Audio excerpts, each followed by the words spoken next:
Assalamualaikum warahmatullahi ta'ala wabarakatuh. Bismillahirrahmanirrahim. Alhamdulillahi rabbil alamin.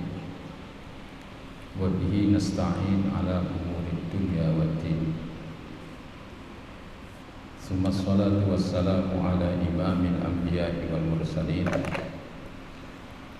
Sayyidina wa habibina wa syafi'ina wa qurrati a'yunina wa maulana Muhammadin sallallahu alaihi wasallam wa ala alihi wa ashabihi ajma'in. Amma ba'd. Bapak dan Ibu hadirin hadirat yang saya hormati, serta para pemirsa MAJT TV dan juga para pendengar Radio Dais serta Radio Gaul dimanapun berada, rahimakumullah. Alhamdulillah, kita bersyukur pada Allah Subhanahu wa Ta'ala yang selalu melimpahkan nikmat-nikmatnya kepada kita semuanya. Khususnya pada malam ini kita masih diberi kesempatan untuk bisa merasakan nikmatnya sholat berjamaah. Lebih-lebih kita laksanakan di Masjid Agung Jawa Tengah yang kita cintai ini. Semoga kenikmatan di dalam beribadah ini Allah selalu berikan kepada kita, sehingga dalam kehidupan ini kita bergairah untuk mendekatkan diri kita kepada Allah Subhanahu wa Ta'ala, yang pada akhirnya Allah akan meridhai kita semuanya. Amin ya rabbal alamin. Malam ini saya akan bacakan bab tentang penguasa yang adil.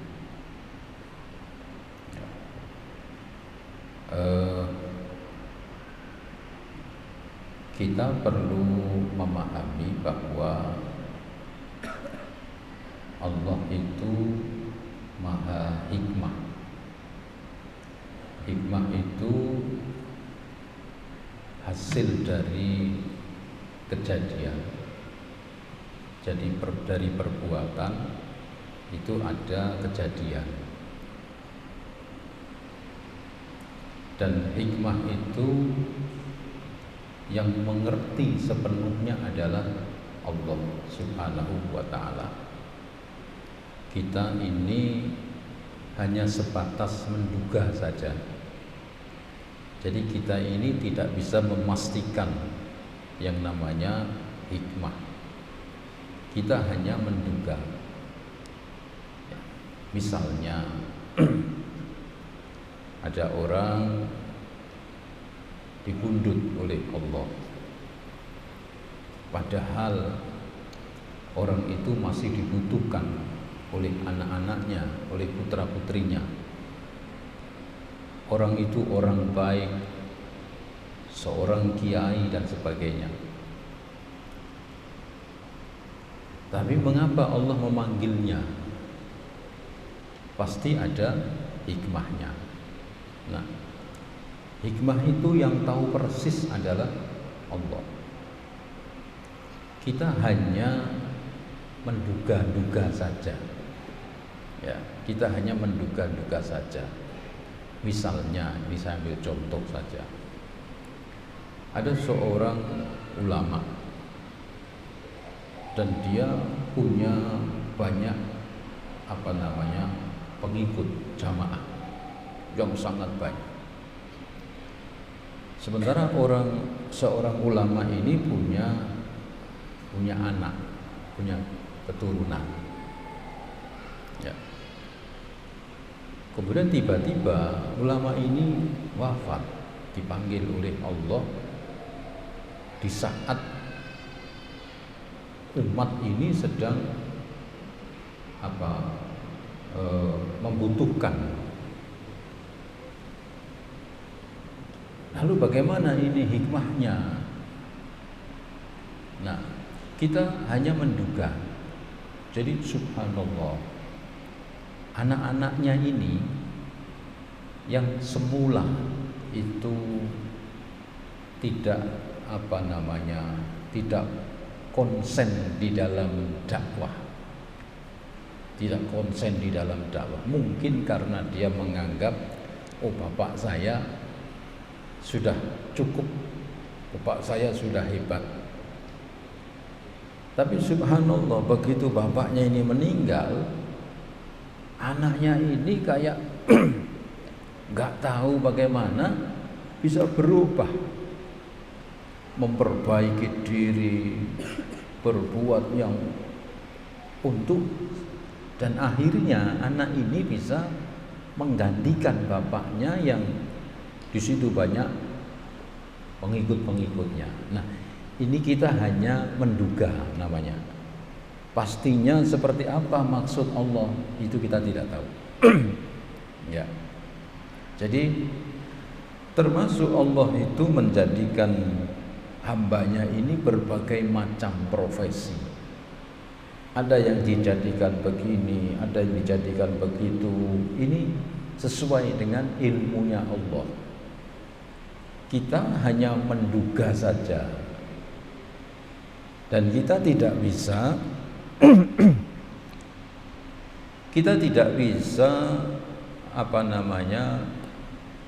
menuntut Allah sesuai dengan kemampuan kita.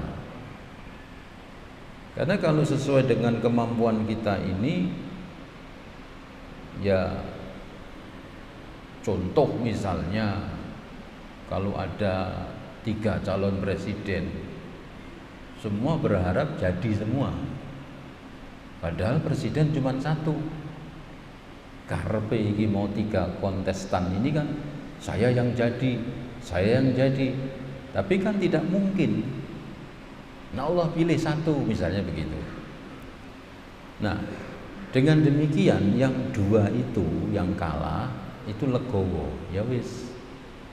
Saya karena memang tidak dipilih, atau saya kalah bertanding, karena yang dipilih cuma 1 begitu. Hikmahnya apa? Allah yang lebih tahu.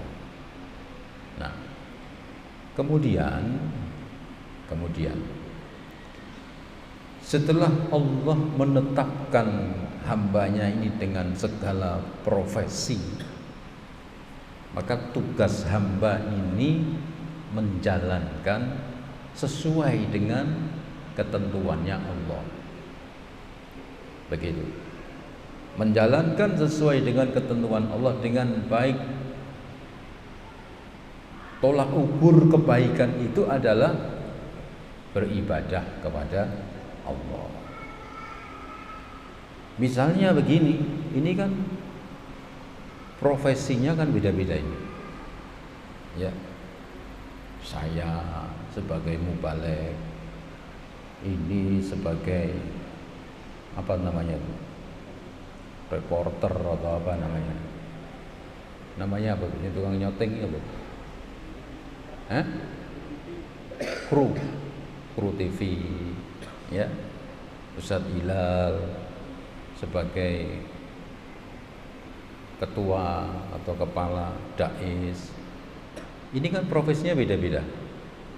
Pak Cip, pedagang, ya. Yang penting itu adalah ketika kita ditunjuk oleh Allah sebagai mubaligh, maka jadilah mubaligh yang diridhoi oleh Allah. Ketika kalian dijadikan kru TV, jadilah kru TV yang bisa mendapatkan ridho Allah. Sudah begitu. Jadi nggak bisa yang kru ngomong, wah jenengan enak beb, ceramah dirungokke wong, wah aku ki menceleng terus, nyoting ini terus, ya, apa ijol-jolan, aku tak nyoting, kowe sing ceramah ning kene jajal, misalnya ngono. Nggak bisa, karena memang Allah menempatkannya seperti itu. Atau Pak Cip misalnya, panjenengan niku enak, Bib. Teko dihormati ngene-ngene. Terus jol-jolan. Saya dagang kayak Pak Cip, ya. Dulu di Barito, sekarang pindah nih Penggaron. Ayo dirubah. Pak Cip ceramah, aku dodol. Ya. Pak Cip ceramah sing delok balik kabeh. Aku dodol bangkrut ora payu. Rugi ora ngerti regane. Kan gitu. Ruwet kan gitu ya. Masing-masing ini diberi porsi oleh Allah Subhanahu wa taala. Ini ada hikmahnya. Yang tahu adalah Allah Subhanahu wa taala. Nah, yang paling penting itu kita dijadikan apapun oleh Allah, jadilah seseorang yang diridhoi oleh Allah, gitu ya. Nah sekarang saya bacakan. Gitu. Di sini ayat yang disampaikan adalah ayat yang berada di surat An-Nahl. A'udzubillahi minasyaitonirrajim. Innallaha ya'muru bil adli wal ihsan. Sesungguhnya Allah menyuruh untuk berlaku adil dan berbuat baik. Berlaku adil dan berbuat baik. Kalau yang namanya orang harus berbuat adil, itu berarti dia sedang dihadapkan di dalam beberapa hal, beberapa bawahan. Ya. Jadi bukan orang yang sendirian nganggur terus mbok kandhani iku sing adil. Lah adil mek sapa? Bojo ora duwe, ya anak ora duwe, karyawan ora duwe, kongkon adil. Adil karo sapa?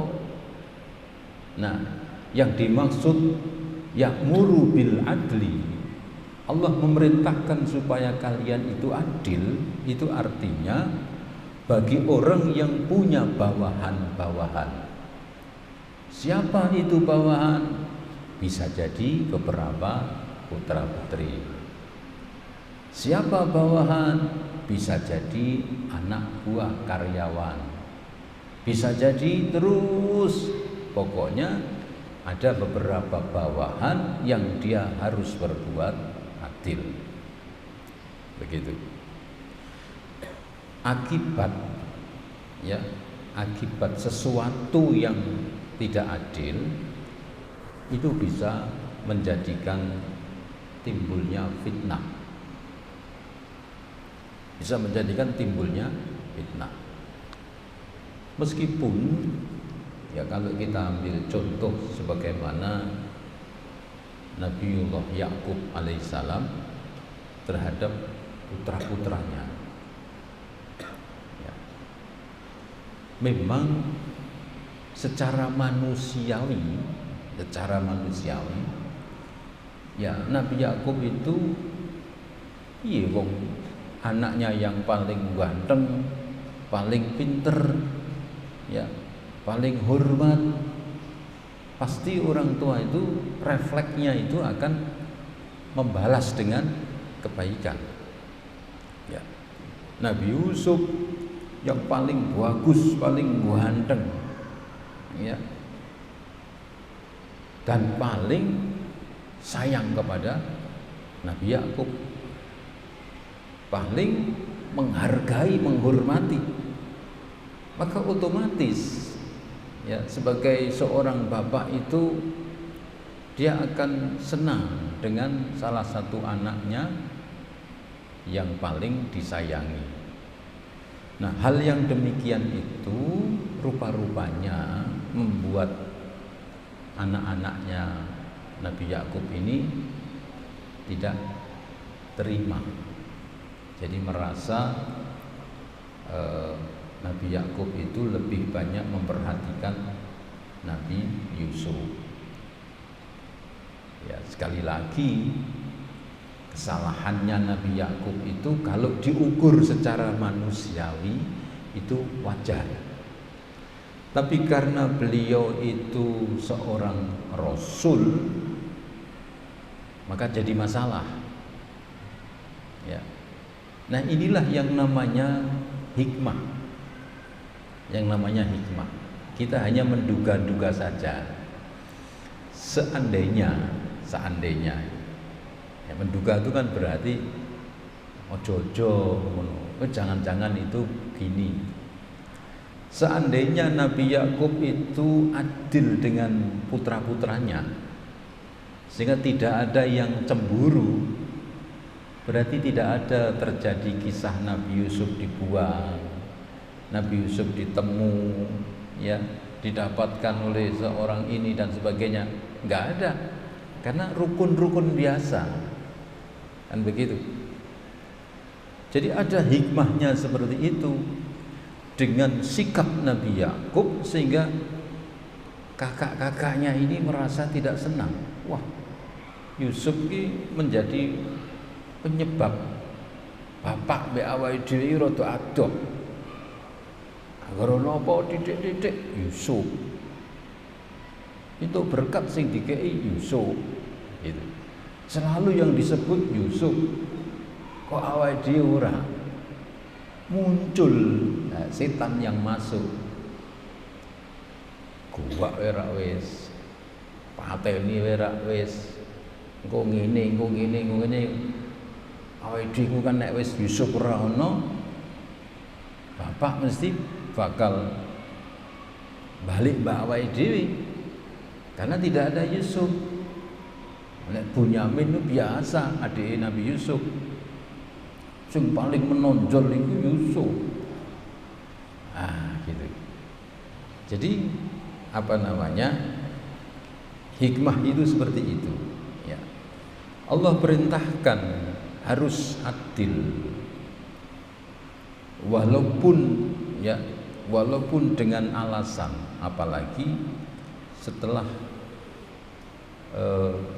Nabi Yakub ini mendengar cerita mimpinya Nabi Yusuf, ya, ketika mengatakan, ya abati, aku melihat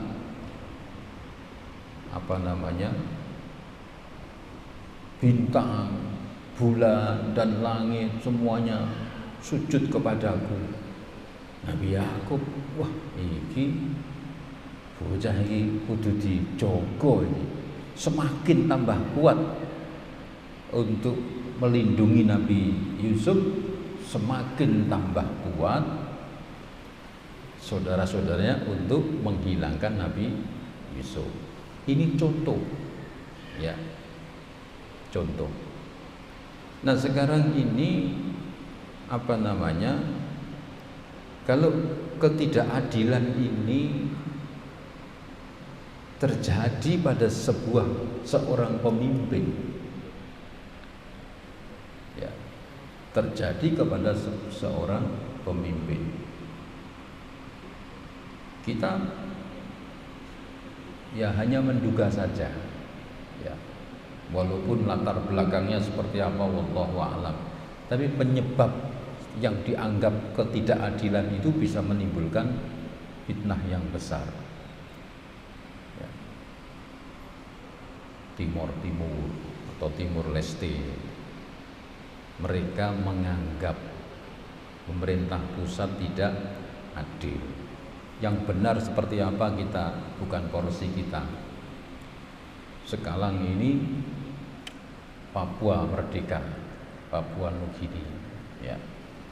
Mereka menganggap bahwa pemerintah pusat itu hanya sing dipikir gini, Jowo dalan brocel sithik tembel, ya, ana jeglong sithik tembel.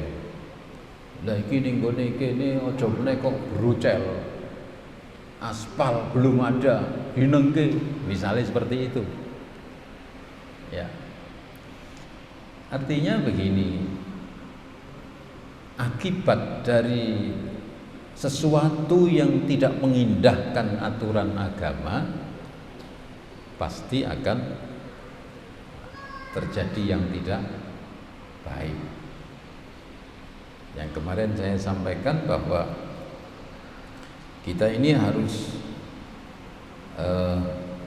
meyakini, mengetahui bahwa hakikat dari perintah Allah, kewajiban Allah kepada kita ini sesungguhnya adalah rahmah.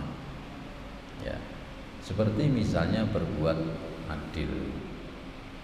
Adil itu berat. Adil itu berat. Yang namanya tadi itu misalnya, saya punya anak 3, ada yang satu yang dekat dengan saya, ya otomatis naluri kita ini seperti itu. Takjak mangan, takjak dolan, takjak ngene, takjak ngene, kan begitu. Itu naluriah. Tapi saya tidak menyadari bahwa anak saya yang kedua itu pasti akan berpikir, oh bapak itu adil gitu. Ya, bapak ini pilih kasih. Nah kalau itu dimasuki setan, akhirnya anak saya yang 2 itu akan berusaha menyingkirkan anak saya yang saya cintai itu, termasuk di dalam beberapa hal. Jadi artinya kita ini dalam skup yang kecil, kalau dalam rumah tangga dengan putra putri ya harus adil, ya, harus sama. Jangan sampai kita ini pilih kasih, apalagi dengan masyarakat, ya. Kemudian ada satu hadis yang disampaikan oleh Abu Hurairah, Anin Nabi sallallahu alaihi wasallam qala, sab'atun yudhilluhumullahu fi dhillihi yauma la dhilla illa dhilluh. Ada 7 kelompok yang akan mendapatkan naungan Allah pada hari yang tidak ada naungan kecuali naungannya Allah. Ya. Ini mungkin pernah saya baca, tapi di sini dimasukkan lagi karena ada salah satu yang persis dengan bab ini, maksudnya begitu. Ada 7 kelompok di mana nanti akan mendapatkan naungan atau payung di padang mahsyar. Di padang mahsyar di hari kiamat ada 7 kelompok yang mendapatkan naungan dari Allah di saat tidak ada naungan kecuali naungan Allah. Jadi di padang mahsyar itu tidak ada gedung, ora ana tanduran, ya, tidak ada kain, apa meneh payung, kain ora ana, ya, tanduran ora ana, buat di plong-plongan. Wis plong-plongan, srengenge lihat matahari didunke cedhak. Oh, panase kaya apa? Kira-kira nilai payung pada saat itu bagaimana harganya, nilainya? Besar apa enggak kira-kira? Nek kowe saiki dikai payung wong, biasa. Ora payungan, nggak apa-apa, nggo topi, bisa. Ada alternatifnya.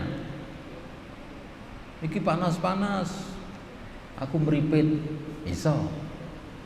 Dan begitu. iki panas, jaketmu mbok kerukupke mending. Lah ning kono ora ana payung, ora ana kain, ora ana jaket, ora ana papan, ora ana kabeh. Wis ngono panase ngentak-ngentak. Sampai Nabi pernah mengatakan apa? Ada orang yang tenggelam dengan keringatnya manusia. Kelep mek keringet iki kaya apa? Wanas gembrobyos kemeringet sampai keringet iki menenggelamkan manusia. Nek kowe kelep banyu-banyu kolam renang rada mending, bening. Rasane ya lumayan. Nek banyu keringet iki wis tau dilat apa durung banyu keringet? Rasane piye? Asin to? Iki dilat sithik tok. Nek keselek kira-kira ngombe banyu keringet piro bayangke. Ya. Kuwi gek keringetmu dhewe kowe gila. Nek keringete wong wis asin ambune ora enak. Piye jajal? Ya, saking panasnya maksudnya begitu. Allah memberikan satu anugerah kepada 7 kelompok. Dia mendapatkan naungan dari Allah. Dia mendapatkan kehormatan dari Allah. Dia mendapatkan kemuliaan dari Allah berupa payung.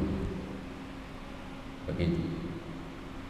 Nek payung naungane sing gawe Gusti Allah beda karo payung-payung lawa barang kae. Ana to payung lawa sing ngreng-gedhi. Gitu. Iki payung sing gawe Gusti Allah yang menciptakan Allah. Ya ora sumuk nikmat.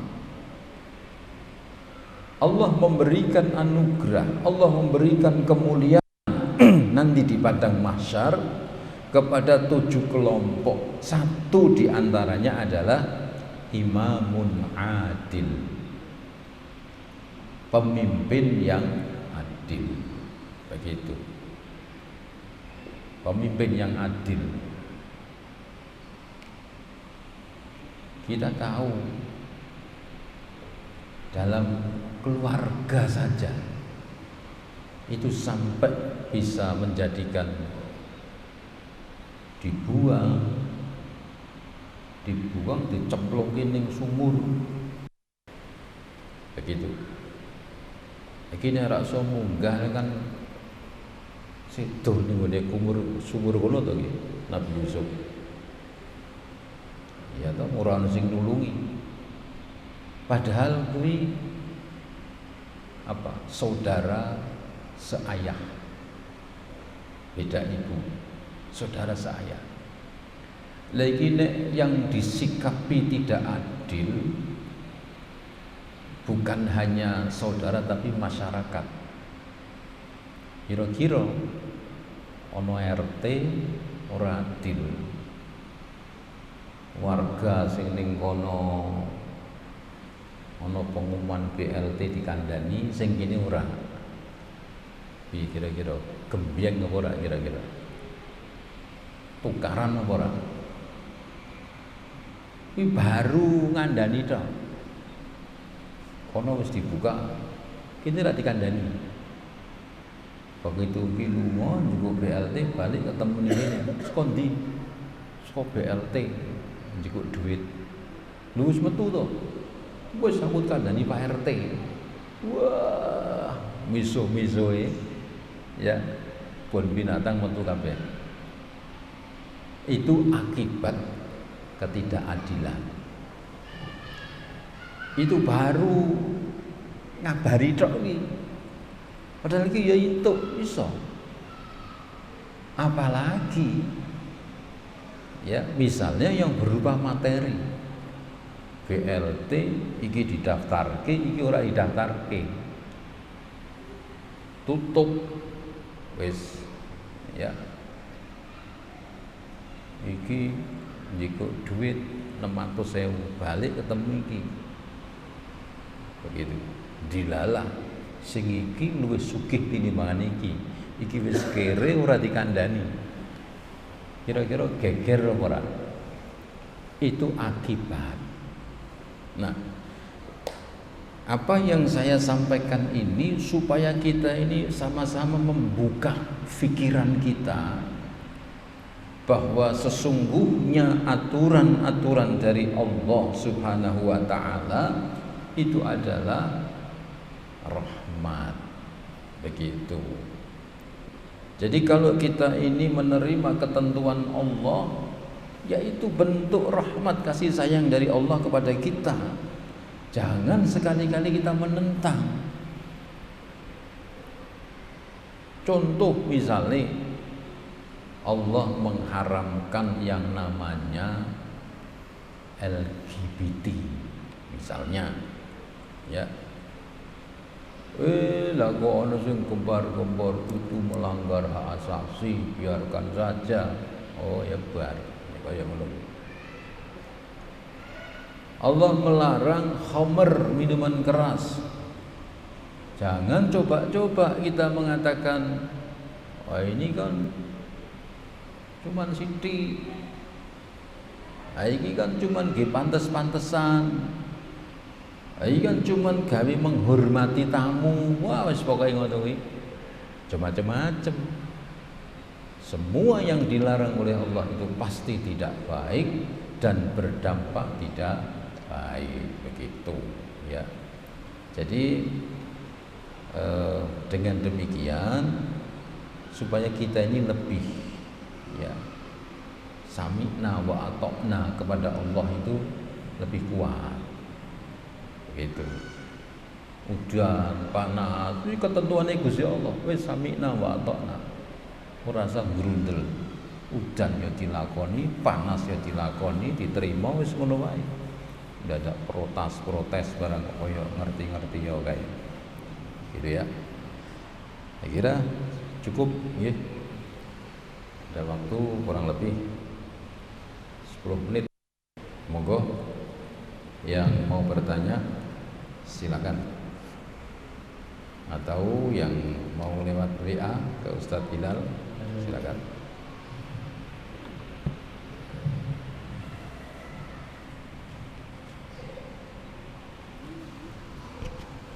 Assalamualaikum Pak Yai. Ini ajak tanglet masalah sholat.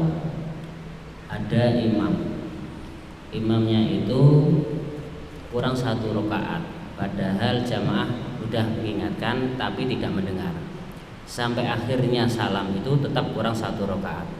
Apa yang harus dilakukan oleh jamaah? Waalaikumsalam.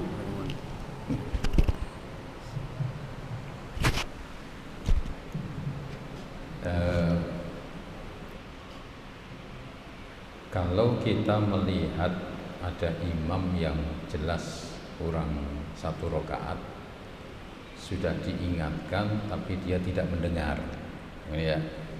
Lalu bagaimana jamaah ini? Kalau jamaah ini sudah mengetahui bahwa itu kurang 1 rakaat, imam kok sudah salam, maka yang di belakang imam ini hendaknya maju untuk menjadi imam, meneruskan 1 rakaat yang belum dilakukan. Begitu. Jadi mengambil inisiatif sebagaimana apabila imam itu batal, maka yang di belakang imam ini maju sedikit untuk menjadi imam. Jadi jangan terus sholat sendiri-sendiri, jangan. Jadi ada imam yang di belakang imam itu terus maju mengeraskan suaranya supaya orang itu tahu bahwa ini menjadi imam pengganti imam yang tadi itu. Baik itu tidak dengar ataupun memang salah atau bagaimana, maka sikap yang di belakang itu seperti itu. Gitu ya. Jadi menambahkan 1 rakaat. Ayo, masih ada lagi?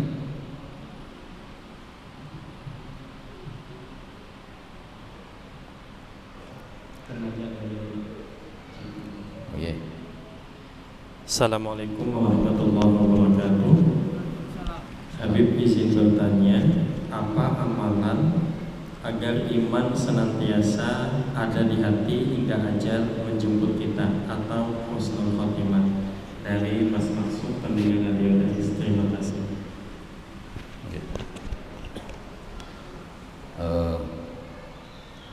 Amalan apa? Amal itu kan perbuatan, ya. Amaliyah itu perbuatan apa yang bisa menjadikan kuatnya iman dan bisa merasakan nikmatnya iman, begitu. Jadi kalau amalan-amalan itu banyak sekali. Amalan itu banyak sekali. Kita boleh memilih amalan yang sesuai dengan kemampuan kita. Jadi jangan memilih amaliyah yang kita tidak mampu. Ya, kita memilih amaliyah yang sesuai dengan kemampuan kita. Tapi satu hal yang sering saya sampaikan akhir-akhir ini, bahwa kita ini jangan jauh dari tempat ibadah dan jangan jauh dengan orang-orang yang soleh. Ini dua hal ini nggak boleh kita abaikan. Atau dua hal ini kalau kita abaikan itu mengindikasikan iman kita ini turun. Ya, kalau dua ini kita jalankan, kita dekat dengan tempat ibadah, kita dekat dengan orang-orang yang soleh, itu pertanda iman kita ini stabil, begitu.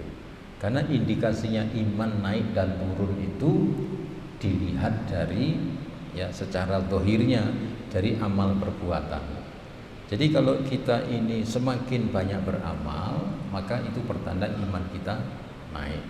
Oleh karena itu pilihlah amal yang sesuai dengan kemampuan kita, begitu. Ya, jadi kalau misalnya, oh saya mampunya ikut pengajian seminggu sekali, silakan, tidak apa-apa. Jangan dipaksakan, ben-bengi kudu ngaji, jangan. Kalau memang kemampuan kita seperti itu. Oh saya baca wiridannya cuma subhanallah 33 kali, alhamdulillah 33 kali, Allahu Akbar 33 kali misalnya, ya sudah itu. Jangan tak tambah sholawatan ping 1000, istighfar ping 2000. Jangan, karena kemampuan kita belum sampai di situ. Kalau kita menjalankan seperti itu, akhirnya ya bosen, males. Kalau sudah males, bar akhirnya. Udah kalau wong mangan seneng dengan satu menu, bendino kok mangan terus. Begitu bosen, buar ora doyan. Ya. Begitu bosen ora doyan. Wis carane wis blenger lah. Ya, saya dulu kan begitu cerita. Dulu waktu ngaji di Sidoarjo, di depan tuh ada barongan. Barongan itu apa? Pohon bambu. Kono rebungi, bendino masai rebu. Karena jiko dipersilakan orang bayar. Bendino mangan bung terus sampai blenger ora doyan karo rebung. Sampai saiki ndelok rebung ora doyanan. Karena biyen bendino gelem ora gelem rebung. Digawe lodeh, digawe jangan bening, digawe semur, digawe opor, rebung tok pokoke lah. Ah mentang-mentang orang bayar, warungan sak mono akeh bendino tukul terus, seger pisan. Suwi-suwi blenger. Apa? Jadi amal juga seperti itu. Ya. Amal juga seperti itu. Jangan dipaksakan langsung jelek, itu jangan. Kuatmu kok nderes sak jus, ya sak jus wae. Aja aku bar kuwi 3 jus. Ya bar. Kentuk orang lebet mbok hitungi lembarane. Ya, kurang pirang lebet iki. Kok urung bar sak juse. Karena bukan ukurannya. Gitu ya. Ayo, ada lagi?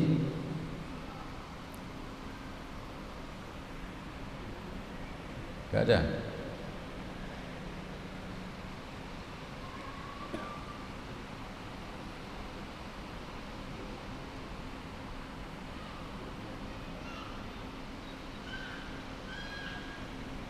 Sudah gak ada ini.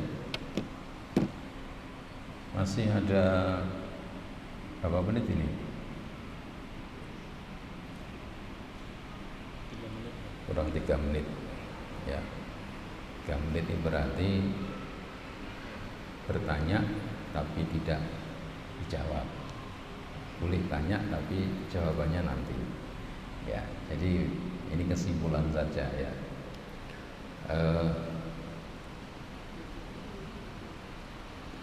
Ada yang di dalam satu riwayat hadis bagaimana Nabi itu menghargai yang namanya ilmu.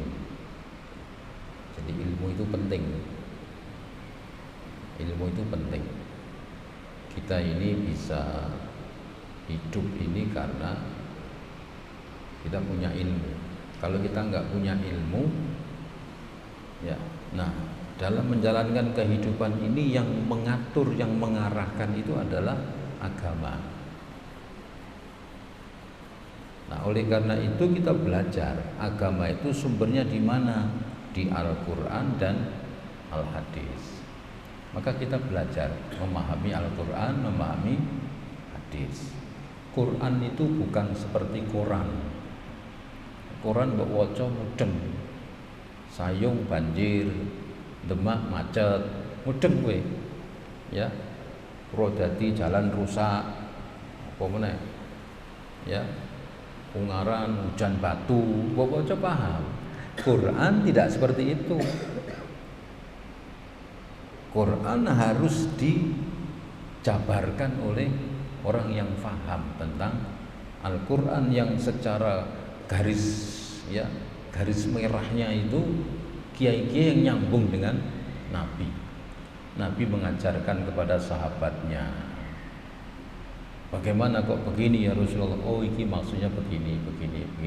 Sahabat tadi mudeng, disampaikan kepada tabi'in kepada tabi'in, kepada ulama-ulama sampai kepada kita. Sehingga ada tafsir Al-Quran menurut dawuhnya ini, sehingga kita tidak salah di dalam menafsirkan Al-Quran. Jadi kita belajar Al-Quran lewat orang-orang yang mengerti Al-Quran, karena Al-Quran ini adalah petunjuk kehidupan. Nah, mempelajari Al-Quran itu harus juga melihat jabaran-jabaran dari Nabi Muhammad SAW yang menjabarkan tentang Al-Quran, yaitu hadis begini. Nah, itu kalau kita mau selamat dunia, selamat akhirat, maka kita harus mengetahui, harus mengerti, harus tahu ilmunya. Kalau kita tidak tahu ilmunya, ya kita akan tersesat karena kita tidak tahu. Jalan aja kita harus belajar. Begitu. Sama halnya wong lunga terus dicekeli Google Map ning ora ngerti carane. Nah gitu. Mumet toh. Google Map ora paham, ora mbok rungokke, mbok deloki panahe tok. Ya. Google Map sak karepe dhewe golek jalan sing terdekat. Menggok tembuse kuburan. Ora kurang ajar. Dalane ngene, Google Map iki njaluk sing cedhak, dilewati kene. Ora peduli iki dalan meh buntu meh apa, meh ngliwati sawah. Google Map ora peduli. Kiri ngono tok wae. Padahal dalane sing bener lurus baru ke kiri, iki ora ke kiri. Menggak ketemune kuburan. Ya. Apa mobilmu arep mbok lompatke. Harus tahu ilmunya Google Map. Aja gampang-gampang percaya mbek Google Map kowe. Ya ada itu kowe. Aku bolak-balik tembusin ning kuburan kok. Ora ngajar. Ya. Sudah ya. Demikian apa yang saya sampaikan mudah-mudahan bisa bermanfaat untuk kita semuanya. Akhirul kalam, wallahul muwaffiq ila aqwamit thoriq. Assalamualaikum warahmatullahi taala wabarakatuh.